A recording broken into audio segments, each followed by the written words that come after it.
Sikizeni bwana. Nimesikia. You see guys, Rigathi Gachagua, the former deputy president, huyu jamaa anakosesha William Ruto usingizi usiku na mchana. I can tell you. Anything William Ruto huwa anazungumza mbele ya Wakenya, anakuanga confused because Rigathi Gachagua ako kwa mind zake, anaendelea kumfanyia confusion. Unaona watu wangu? Now kuna hii video imeleak. Unajua kwanza Rigathi Gachagua alituambia kwamba William Ruto alikutana na Al-Shabaab. Na hii video tayari niko nayo imeleak. So wakati Rigathi Gachagua anazungumza, usichukulie mchezo ama mzaha. Rigathi Gachagua is a truthful man. Na nilikwambia William Ruto ataendelea regretting impeaching this man. Juu jamaa, it was just a mistake to impeach Rigathi Gachagua. It was just a mistake. Nakwambia. And you know, even Wetangula siku moja alisema kwamba it was just a mistake. Even Mandago, huyu jamaa angemtolerate shida zake tu 2027 kama kulikuwa na shida. But ukweli wa mambo ni kwamba kukuwa na shida. Ni venye William Ruto tu alikuwa anataka kusekiwa hii term yake ya kwanza, kutumia Rigathi Gachagua, then na kumtenga. Juu wako na ugomvi na watu wa Mount Kenya. You see guys, and that's why unaona Professor Kithure Kindiki saizi anaambiwa aachane historia ya kushambulia Rigathi Gachagua. Afanye tu kazi yake polepole kama ametulia. Na asionyeshe kwamba anashambulia Rigathi Gachagua zaidi ama anafanyia William Ruto kazi zaidi.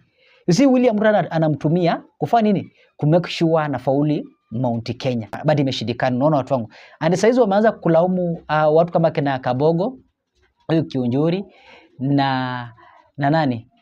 Huyu Kabogo, Kiunjuri na CS wa Uhuru Kenyatta. Unaona wote ambao William Ruto aliwaappoint.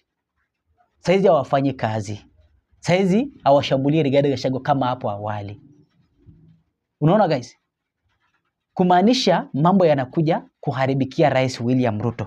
So guys, without wasting time, kuna hii video ya Murkomen saying that wanajaribu kunegotiate na Al-Shabaab ili waachilie machiefs ambao walikuwa wameshikwa na Al-Shabaab. Unaona watu wangu, ilikuwa lazima waende wazungumza. That's why unaona Rigathi Gachagua akizungumza anakuwa anajua kila kitu. Hebu sikia hiyo video. We have very good news that our chiefs that were abducted in Mandera have been released, and they are now in the hands of Kenyan officials, and they will be arriving home anytime soon. This is very good news based on collaborative efforts. As I announced before, that as a government we decided to work together with the community and to work with the county government of Mandera and the local community, and this process has borne fruit. We will be commenting further in the near future, once our chiefs are within the country, and we'll give you even more updates on the progress and what we are doing. The thing that many Kenyans need to know is that our country is safe because there are men and women who are making great sacrifices. The fact that we don't discuss threats of terrorism and Al-Shabaab and so forth every day does not mean that our country is not facing constant threat from these elements. It means, the real meaning is that the men and women who have gone out there working in the field, especially along our borders, are doing a fantastic job to protect the rest of us. We don't speak about this every day, but it just needs to be known by all Kenyans that we are safe because our police officers, our NPR, our chiefs, our assistant chiefs, and many citizens in the community who are cooperating with the security sector are helping us to keep our country safe. And therefore, we will be making a statement in the next few days in detail on the progress of that issue. The security situation generally in the country is safe. We are stable as a nation. We are the best in terms of dealing with our security issues. You know that the challenges that have been in the coast region for many years, and as a country as a large, is dealing with issues of gangs, from MRC to the Panga Boys. And once in a while, or in a particular season, you will see a resurgence of gangs in the region, and that will form strongly part of my presence here. I have been briefed by the security team, and they have already told me some of the things interventions that they need us to do at the national level, but also what they are already doing in this area to make sure that they contain this problem. And general other issues of security, including the safety of our tourists in this region. You know that is very important for us.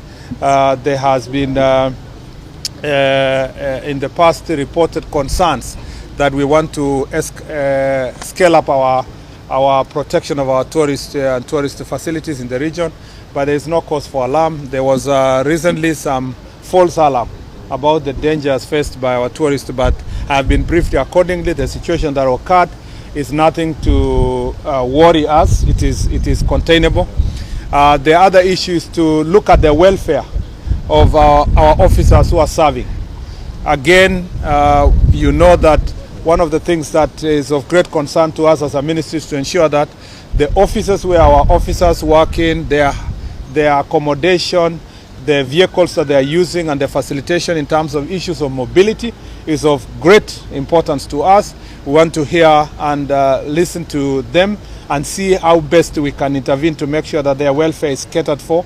I am very, very concerned as a CS on matters of working hours for police officers, working conditions for security officers, and their mental health, particularly with incidences being reported of cases of police officers taking their own lives or lives of their colleagues or their families because of mental health challenges. That is a matter of great concern to us.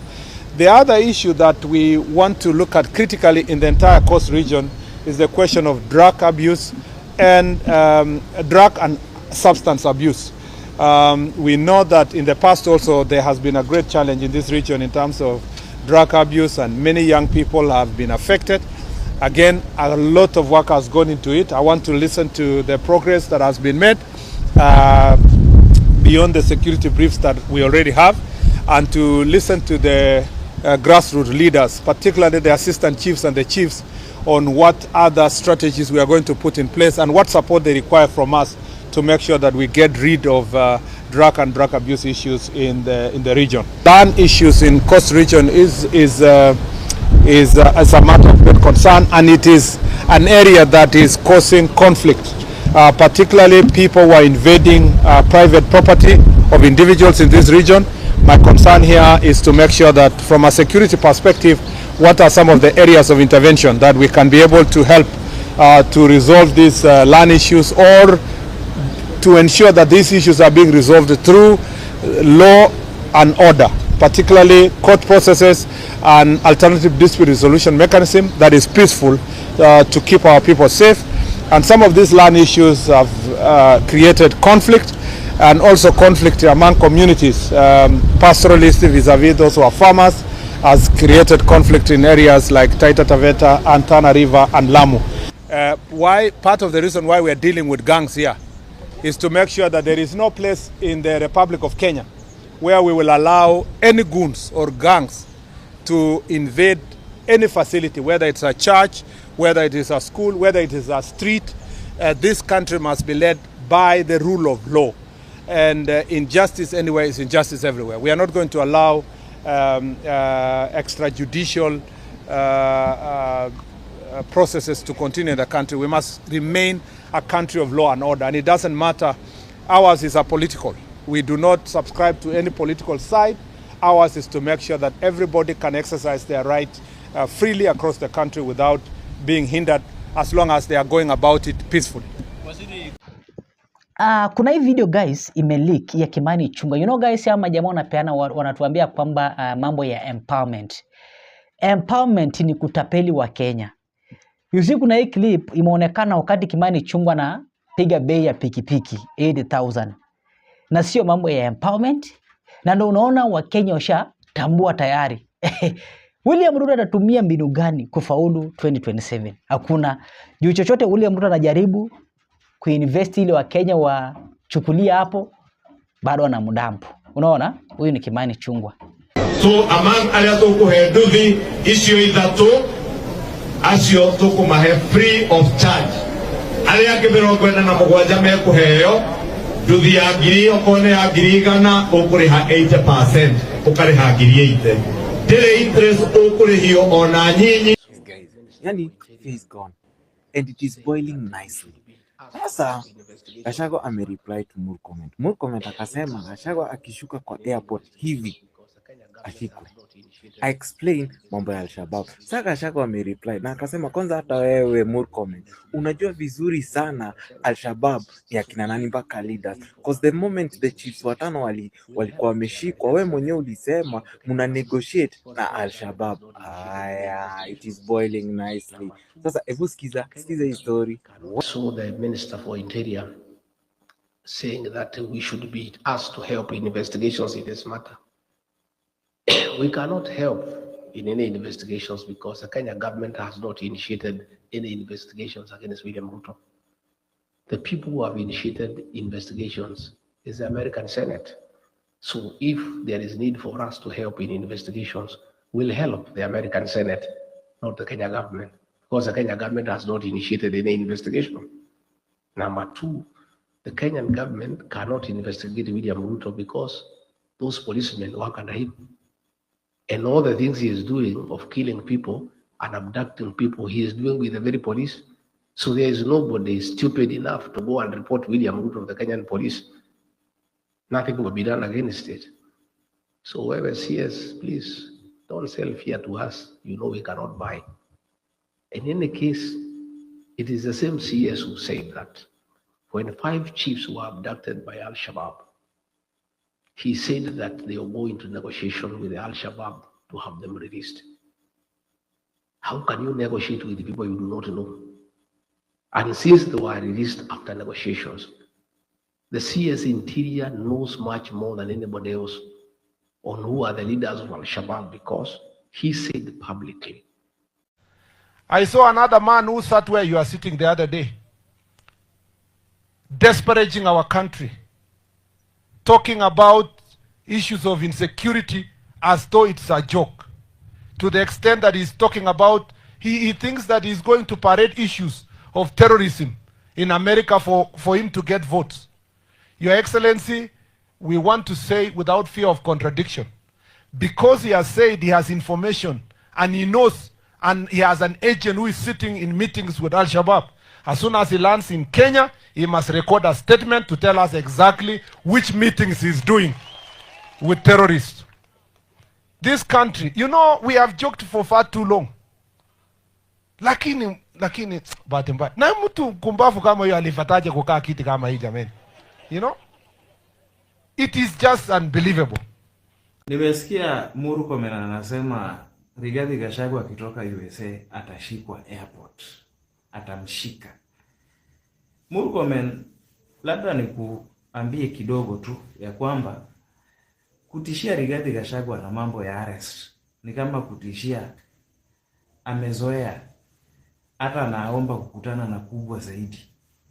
Kutishia Rigathi Gachagua na mambo ya arrest ni kama sungura kutaka kuweka ndovu mimba. Kitu yake haitoshi pale.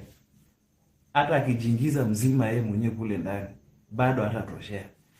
Kutishia Rigathi Gachagua na mambo ya arrest ni kama shetani kutaka kumtoa Mungu katika kiti cha enzi. Haiwezekani. Murkomen, labda umesahau, nikukumbushe tu ya kwamba Rigathi Gachagua ni one of the people who aliunda hii serikali akiwa number 2. Mtu wenu huyo alikuwa number 1 president, yeye alikuwa deputy. He knows which pillar to strike. Hii nyumba yote ya Kenya kwisha ikrumble. Okay? Na Rigathi Gachagua si size yako unataka kung'ang'ana naye tunamshika. Si utishie wabunge, MCA, wananchi.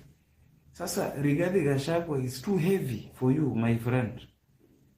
Anza kufikiria kutumia akili yako na si meno. Juu ni kama umeanza kutumia meno kufikiria. Ndio maana unaitwa Murkomen. Meno is somewhere. Stop using that. Itakuletea balaa. Na nikuache na msemo unasema mchokora huko nyuma, sitaki kutaja jina. Mchokora huko nyuma kunuka kidole.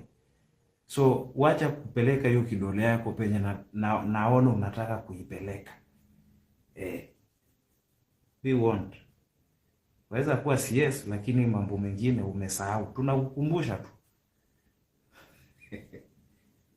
So the Minister for Interior saying that we should be asked to help in investigations in this matter.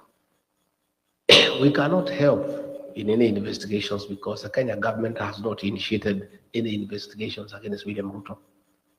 The people who have initiated investigations is the American Senate. So if there is need for us to help in investigations, we'll help the American Senate, not the Kenya government, because the Kenya government has not initiated any investigation.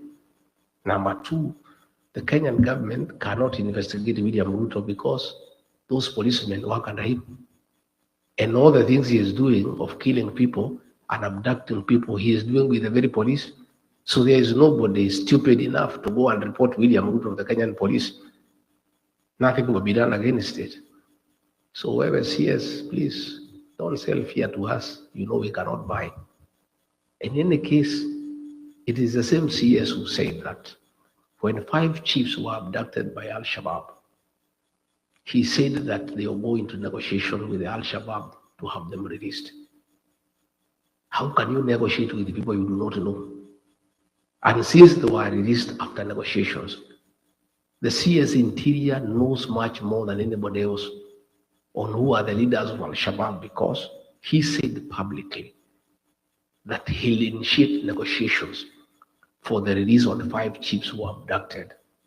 The 5 chiefs were released after successful negotiations with Al-Shabaab. So the CS Interior knows whom he negotiated with. So if he wants information as who are the leaders of Al-Shabaab, he is in a better position to tell the people of Kenya and the world and the Americans because he has already had business with them that has been successful. So please, the Americans have asked the questions. I'm not the one who has asked. If I'm required to help, the things I know on the issues in Sudan, the dealings with RSF, I'm ready to help. But the Americans, not the Kenyan government, because the Kenyan government has not raised any issue. They are comfortable. Cabinet Secretary Kipchumba Murkomen says the former Deputy President Rigathi Gachagua will have to record a statement with the Directorate of Criminal Investigations on arrival from the United States about his recent remarks of a meeting between the head of state and militia from the outlawed terrorist group Al-Shabaab. Speaking in KO South on Saturday, Murkomen accused the former Deputy President of tarnishing the country's name in his quest for popularity, saying he must be held accountable for his remarks.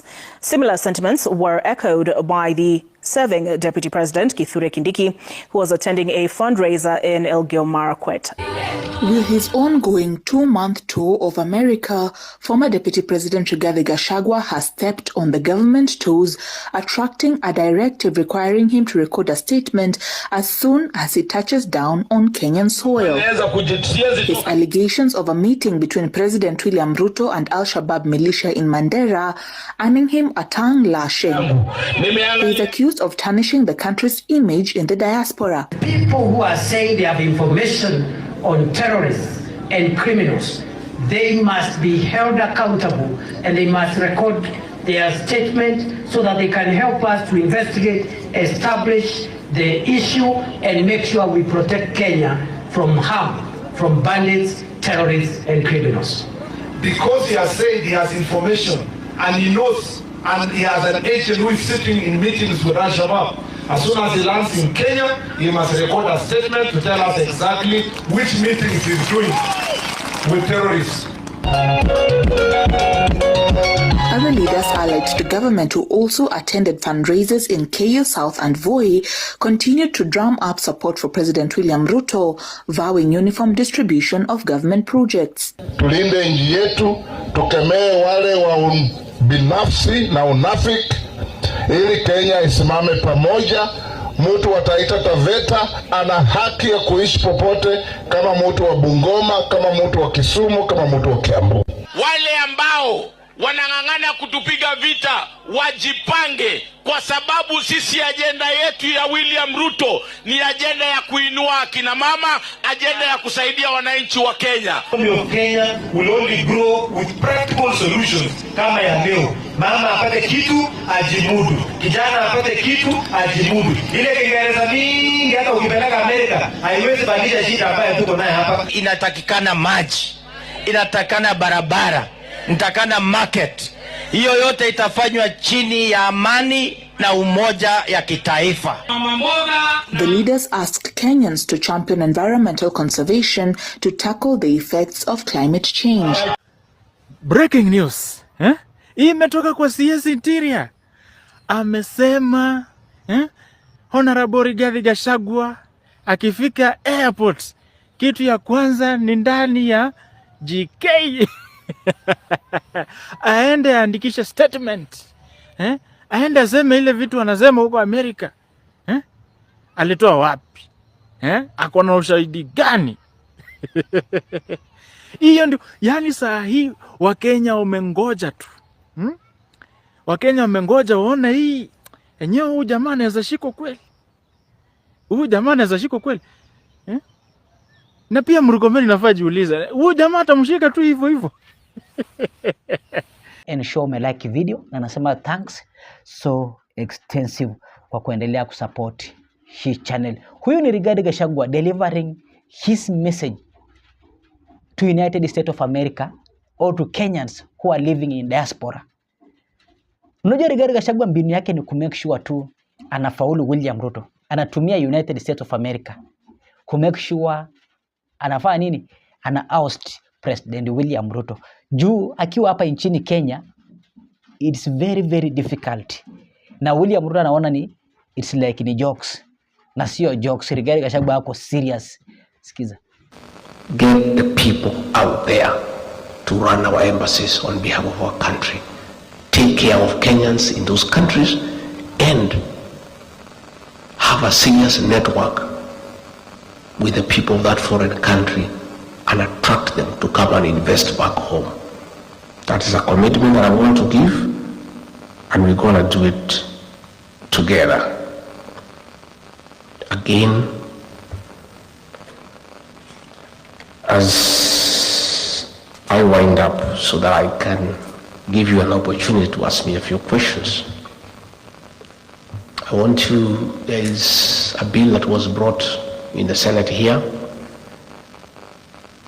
calling for an investigation to facilitate the reviewing of the relationship between Kenya and the US in matters, the status of non-NATO ally. And I want to ask you to lobby your senators and your congressmen to support that bill by giving facts of what is happening back at home, which you are aware. I've seen people back at home trying to blame me because of that matter that has been brought to the Senate. I did not bring it. I'm not a senator in the US. They are directing their anger at me. All manner of accusations. I did not bring the matter, but I support it because the issues that have been raised by the Americans is the issues that I raise every day. The issues of extrajudicial killings, abductions, the issue of interfering in Sudan by working with the terrorist group called RSAF, the issue of working with Al-Shabaab. Those issues were brought by the Americans. And all I said is that Kenyans should support by giving information to the legislators here to enable America hold William Ruto to account.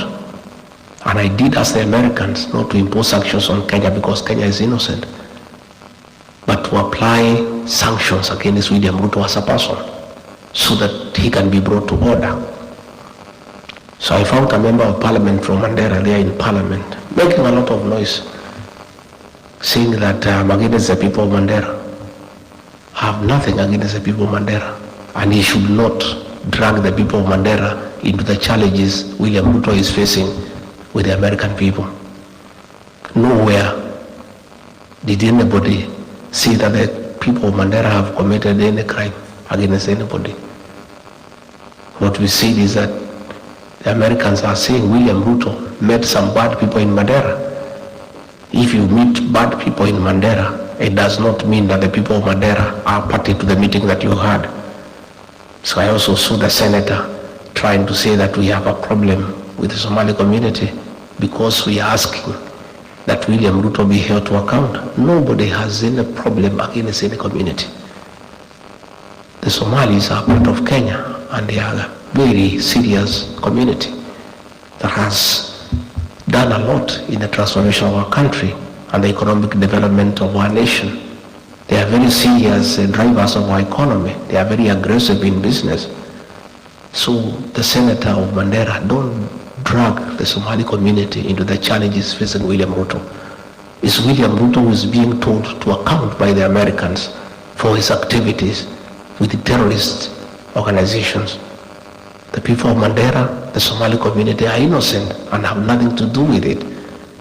And by the way, I want to tell the politicians there in northern Kenya, if you want to defend William Ruto, defend him.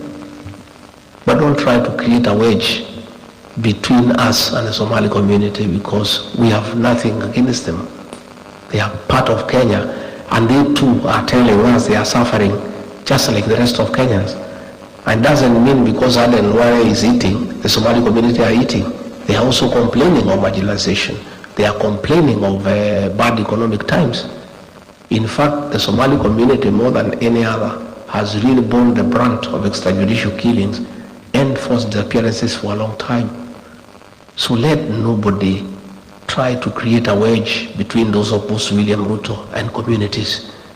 Let William Ruto answer the Americans for what he has done and what he has not done. I saw the Minister for Interior saying that we should be asked to help in investigations in this matter. We cannot help in any investigations because the Kenya government has not initiated any investigations against William Ruto. The people who have initiated investigations is the American Senate. So if there is need for us to help in investigations, we'll help the American Senate, not the Kenya government, because the Kenya government has not initiated any investigation. Number two, the Kenyan government cannot investigate William Ruto because those policemen work under him. And all the things he is doing of killing people and abducting people, he is doing with the very police. So there is nobody stupid enough to go and report William Ruto to the Kenyan police. Nothing will be done against it. So whoever sees, please don't sell fear to us. You know we cannot buy. In any case, it is the same CS who said that when 5 chiefs were abducted by Al-Shabaab, he said that they will go into negotiation with the Al-Shabaab to have them released. How can you negotiate with people you do not know? And since they were released after negotiations, the CS Interior knows much more than anybody else on who are the leaders of Al-Shabaab because he said publicly that he'll initiate negotiations for the release of the 5 chiefs who were abducted. The 5 chiefs were released after successful negotiations with Al-Shabaab. So the CS Interior knows whom he negotiated with. So if he wants information as who are the leaders of Al-Shabaab, he is in a better position to tell the people of Kenya and the world and the Americans because he has already had business with them that has been successful. So please, the Americans have asked the questions. I'm not the one who has asked. If I'm required to help the things I know on the issues in Sudan, the dealings with RSF, I'm ready to help. But the Americans, not the Kenyan government, because the Kenyan government has not raised any issue. They are comfortable with what is happening. And you know, I see people threatening other people. I've seen that fellow called Soprano issuing a lot of threats every day. Oh, mimi ni fire, mimi ni noma. Oh, don't push me around. I want to tell Soprano to take time to read Wallace Feinka. In one of his greatest works, he says, a tiger does not proclaim its tiger shoot. It pounces. So, if you are what you say you are, act. Don't keep on threatening. You know, that's what Olesenka says. A tiger does not proclaim its tigerhood. It bounces. So please spare those threats for other characters. Riggy is beyond threats, and you know it. And we must speak for the people of Kenya, because if we don't do it, there will be no country. You have compromised Raila Odinga, you have bought parliament, you have bought Senate. If you succeed in silencing us to talk for the people of Kenya, who will speak for the people of Kenya? I cannot be intimidated. The Gen Zs cannot be intimidated.